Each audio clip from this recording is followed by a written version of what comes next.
Oke, kali ini saya akan melanjutkan alur cerita dari film Rise of the Planet of the Apes yang sudah kita bahas sebelumnya. Film kedua kali ini berjudul Dawn of the Planet of the Apes yang disutradarai oleh Matt Reeves. Dan Andy Serkis masih dipercaya untuk memerankan si kera cerdas Caesar. Juga banyak lagi pemeran lainnya. Film kedua kali ini berkisah tentang penyebaran virus flu simian yang merupakan hasil penelitian dari virus ALZ113 yang bermutasi menjadi virus pemusnah massal bagi manusia dan menjadi pandemi di berbagai belahan dunia. Kini manusia yang tersisa adalah kelompok manusia yang memiliki antibodi alami untuk melawan virus dan kelompok manusia yang selamat dari kerusuhan. Sedangkan kelompok kera yang dipimpin Caesar memilih menjauh dari manusia. Dan bagaimana kisah selengkapnya? Ikuti kisahnya sampai habis ya. Dan bagi kalian yang belum subscribe, klik tombol subscribe, like, dan komentarnya untuk kelanjutan dari film-film kesayangan kalian. Terima kasih. Kisah berawal dari hutan belantara di Gunung Tamalpais, tempat di mana Caesar dan kelompoknya kini tinggal. Dan sekarang Caesar menjadi pemimpin pasukan kera yang berhasil lolos dalam peristiwa jembatan panjang beberapa waktu yang lalu.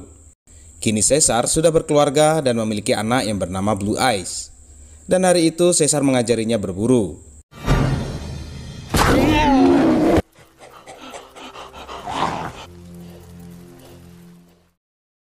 Setelah berburu, mereka pun pulang menuju tempat tinggal kelompok kera yang mengasingkan diri dari manusia di atas bukit.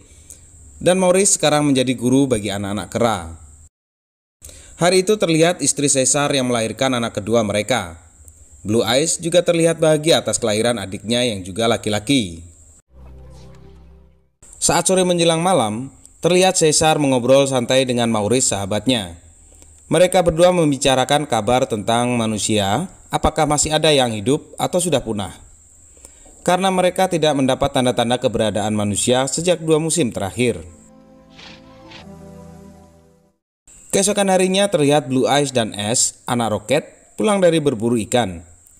Tiba-tiba mereka terkejut karena tanpa sengaja bertemu dengan manusia. Dan pria tersebut bernama Carver, yang juga ketakutan melihat Blue Eyes dan Ash. Carver segera mengeluarkan pistol dan menembak Ash, hingga suara tembakan tersebut terdengar oleh Caesar. Ternyata Carver tidak sendirian. Ia bersama Malcolm dan lainnya yang memasuki wilayah Caesar karena akan mencari bendungan untuk pembangkit listrik. Melihat kedatangan manusia di wilayah mereka, akhirnya Caesar mengusir Malcolm dan kawan-kawan dan memerintahkan Koba untuk mengikuti mereka. Akhirnya Malcolm tiba di sebuah pos penjagaan dan bertemu dengan Dreyfus. Dreyfus adalah ketua kamp karantina bagi manusia yang selamat dari wabah virus flu simian. Malcolm memberitahu Drey bahwa ia berhasil menemukan bendungan tersebut. Namun bendungan itu dijaga oleh sekelompok kera yang bisa berbicara dan cerdas. Dan Ellie juga menjelaskan bahwa tidak ada resiko penularan virus simian karena secara genetik mereka sekarang sudah kebal terhadap virus tersebut. Tibalah mereka ke sebuah tempat yang terlihat seperti kota mati dan tak berpenghuni. Dan ternyata di dalamnya terdapat sekelompok manusia yang mencoba bertahan hidup pasca wabah flu simian. Koba yang mengetahui kelompok manusia yang masih hidup segera melaporkan kepada Caesar dan meminta untuk menyerang mereka. Namun dengan bijak Caesar mencari jalan penengah karena Caesar tidak ingin kehilangan apa yang akan mereka bangun, yaitu rumah, keluarga, dan masa depan kelompok mereka.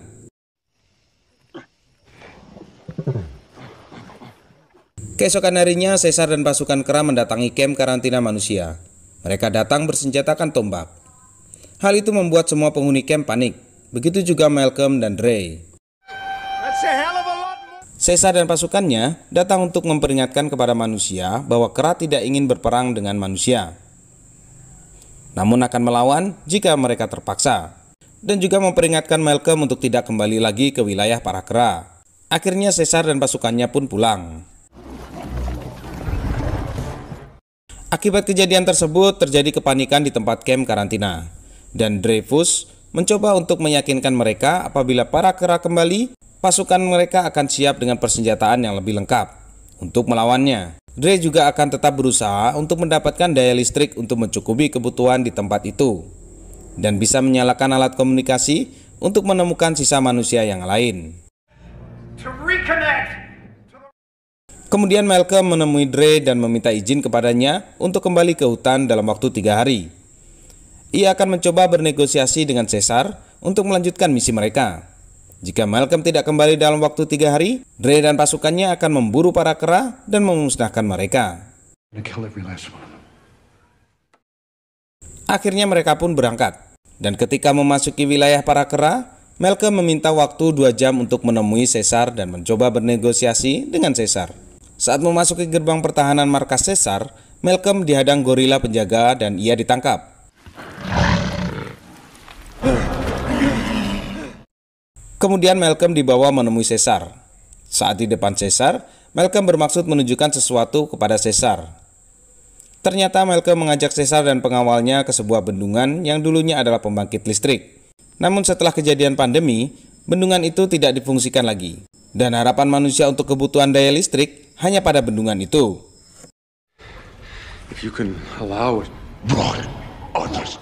Akhirnya Caesar memberikan izin kepada Malcolm dan timnya.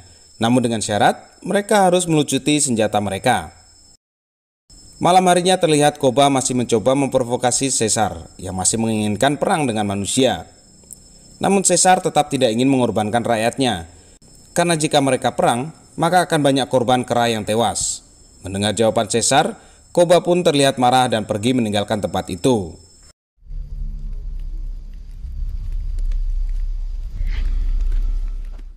Keesokan harinya para kera bersiap mengantar tim Malcolm menuju bendungan. Dan hari itu Caesar tidak melihat keberadaan Koba yang masih marah kepadanya. Ternyata Koba bersama 2 kera lainnya pergi lagi ke camp manusia. Tujuan Koba adalah untuk mengetahui kekuatan manusia. Koba pun menyelinap masuk ke dalam gudang persenjataan.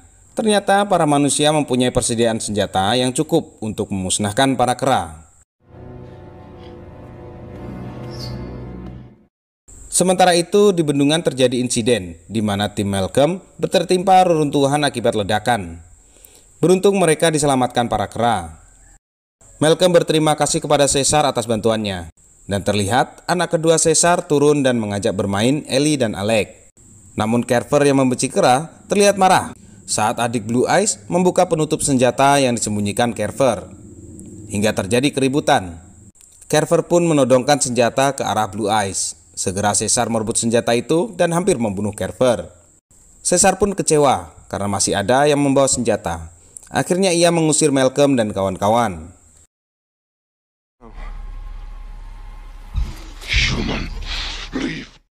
Setibanya di rumah, Caesar melihat kondisi istrinya yang semakin memburuk akibat pendarahan pasca melahirkan. Malcolm mendatangi rumah Caesar dan tetap berusaha meminta maaf kepadanya. Ellie yang melihat keadaan istri Caesar merasa kasihan dan menawarkan obat untuk kesembuhan istri Caesar. Melihat hal itu, Caesar memberikan batas waktu 1 hari untuk menyelesaikan pekerjaan mereka, dan para kera akan membantu. Carver yang menyebabkan keributan akhirnya diusir dari tim dan diminta menunggu di dalam mobil. Singkat cerita, saat di bendungan, Koba melihat Caesar dan para kera yang membantu pekerjaan Malcolm. Ia semakin marah dan mencari Caesar.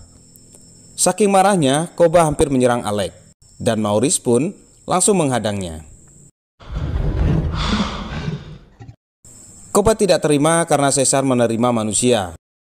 Mendengar hal itu, Caesar marah kepada Koba dan langsung menghajar Koba. Dan hampir saja ia membunuhnya. Beruntung Caesar masih ingat peraturan kera. Koba pun pergi meninggalkan tempat itu setelah meminta maaf kepada Caesar. Namun kini Koba menyimpan dendam kepada Caesar.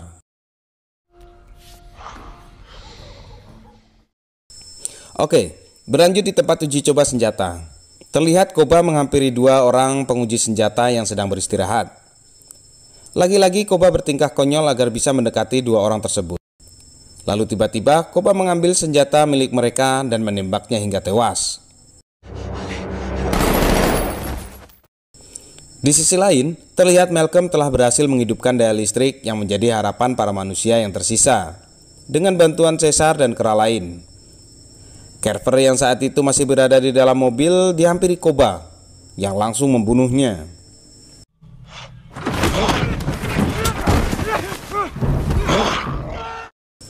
Sementara itu, Caesar membawa Malcolm dan yang lain ke rumahnya. Caesar memperlihatkan keadaan kamp karantina yang sudah mulai terang. Dan malam itu, istri Caesar juga sudah mulai membaik.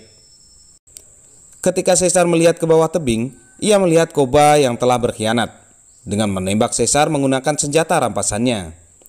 Hingga akhirnya Caesar terjatuh.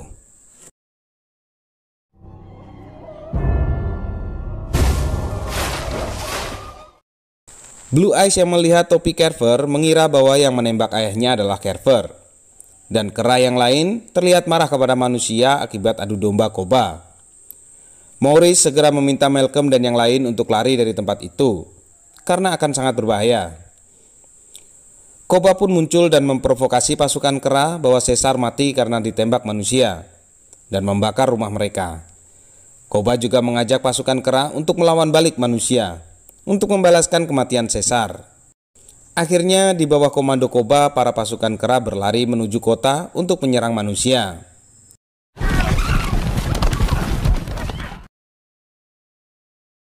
Sementara itu di kamp karantina terlihat semua orang berpesta merayakan keberhasilan Malcolm dan timnya. Dan Dre yang sedang mengenang mendiang putranya yang tewas akibat virus flu simian.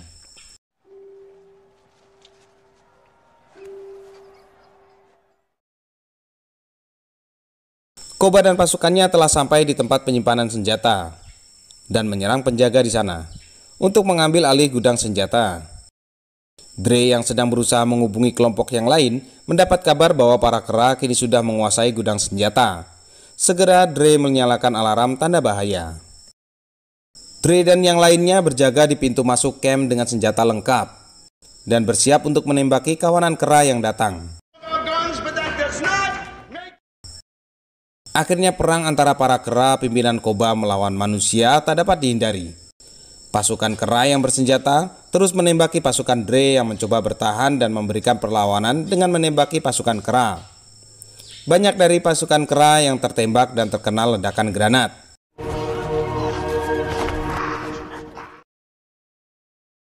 Blue Eyes akhirnya menyaksikan sendiri apa yang ditakutkan ayahnya. Namun Koba tetap berusaha menembus barikade dan memerintahkan para kera untuk membuat serangan lewat atas. Namun masih bisa ditahan pasukan Dre. Tiba-tiba muncul sebuah tank bantuan yang berusaha membubarkan pasukan kera.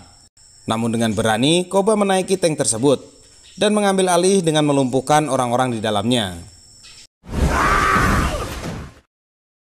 Akhirnya para kera berhasil memasuki camp tersebut dan menahan semua penghuninya dan mengejar manusia yang mencoba kabur. Blue Eyes yang melihat hal itu melarang Ash untuk ikut-ikutan. Di sisi lain terlihat Malcolm, Ellie, dan Alec menemukan Caesar yang ternyata masih hidup, lalu membawanya masuk ke dalam mobil. Caesar yang masih dalam keadaan tak berdaya masih memikirkan keselamatan anak dan istrinya. Caesar juga memberitahu Malcolm bahwa yang menembaknya bukan Carver, melainkan Koba.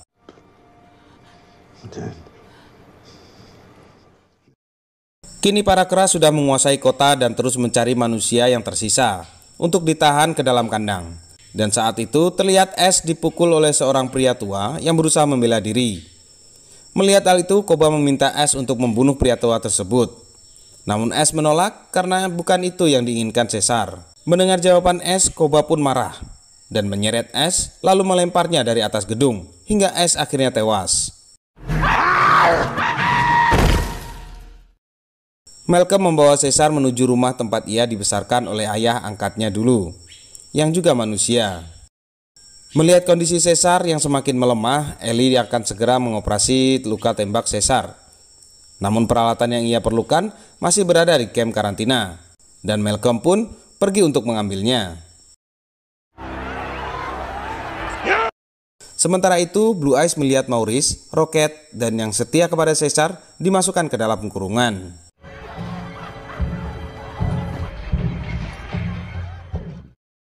Singkat cerita, Malcolm berhasil menyelinap masuk dan segera mengambil peralatan medis.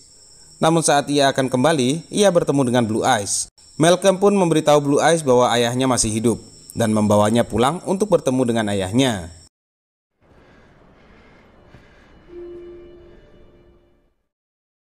Melihat kedatangan Blue Eyes, Caesar tetap menanyakan keadaan ibu dan adiknya. dan ternyata mereka masih aman. Hal itu membuat Caesar sedikit lega. Melihat ayahnya sudah sadar, Blue Eyes segera meminta maaf pada ayahnya dan memberitahu keberadaan Koba dan kondisi Kera yang ditahan Koba karena masih setia kepada Caesar. Karena kondisi Caesar yang masih lemah, akhirnya Blue Eyes meminta izin untuk menolong sang ayah. Help you. Singkat cerita, Maurice yang masih berada di dalam tahanan melihat kode gambar yang digambarkan Blue Eyes, pertanda bahwa sang pemimpin mereka masih hidup.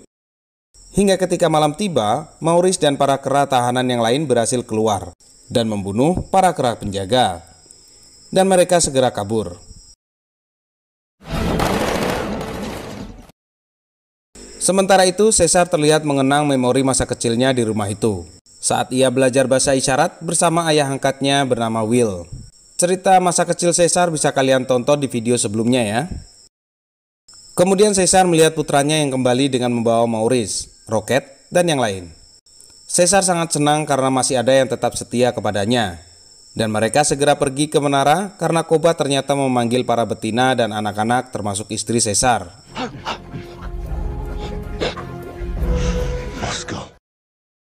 Malcolm pun menunjukkan jalan masuk ke menara dengan melewati jalur bawah tanah. Dan ternyata di sana masih terdapat manusia yang sedang berjaga. Malcolm pun meminta Caesar dan yang lain masuk melalui tangga. Dan ternyata orang yang masih berjaga tersebut adalah Dravius dan dua orang lainnya yang selamat dari kejaran pasukan Kera. Mereka di sana masih berusaha mencari bantuan dari luar dan juga berencana akan merobohkan menara dengan bom yang sudah mereka pasang. Di sisi lain terlihat Caesar dan pasukannya sedang menaiki menara dan akan bertemu dengan Koba. Malcolm tiba-tiba mengambil senjata dan mendodongkan kepada Dravius. Ia meminta untuk tidak meledakkan menara itu dan memberi kesempatan kepada Caesar untuk menyelesaikan urusannya. Kemunculan Caesar saat itu membuat pasukan Kera terkejut. Koba yang juga melihat Caesar akhirnya memberitahu Caesar bahwa para Kera sekarang mengikuti Koba dan bukan mengikuti Caesar lagi. Mendengar hal itu, Caesar pun menantang Koba untuk bertarung dengan tangan kosong tanpa senjata untuk membuktikan siapa yang layak menjadi pemimpin Kera. Dan dengan kondisi masih lemah, Caesar terus melawan Koba.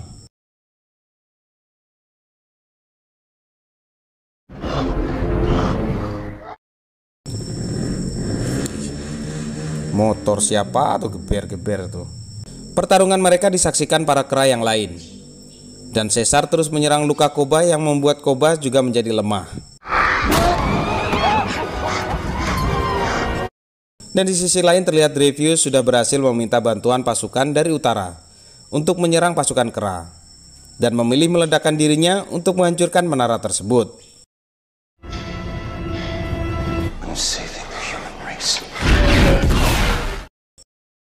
Akhirnya menara itu pun roboh dan membunuh banyak Kera yang berjatuhan. Caesar yang melihat banyak Kera yang tertimpa bangunan berusaha menolong. Namun Koba justru menembaki Caesar dan Kera yang lain, hingga banyak Kera yang mati oleh Koba.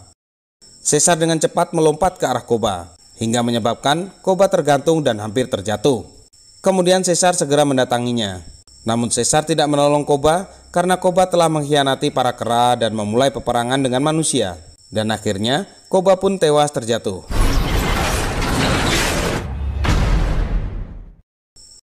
Kemudian Caesar pergi menuju aula. Ia melihat para Kera betina mulai berdatangan.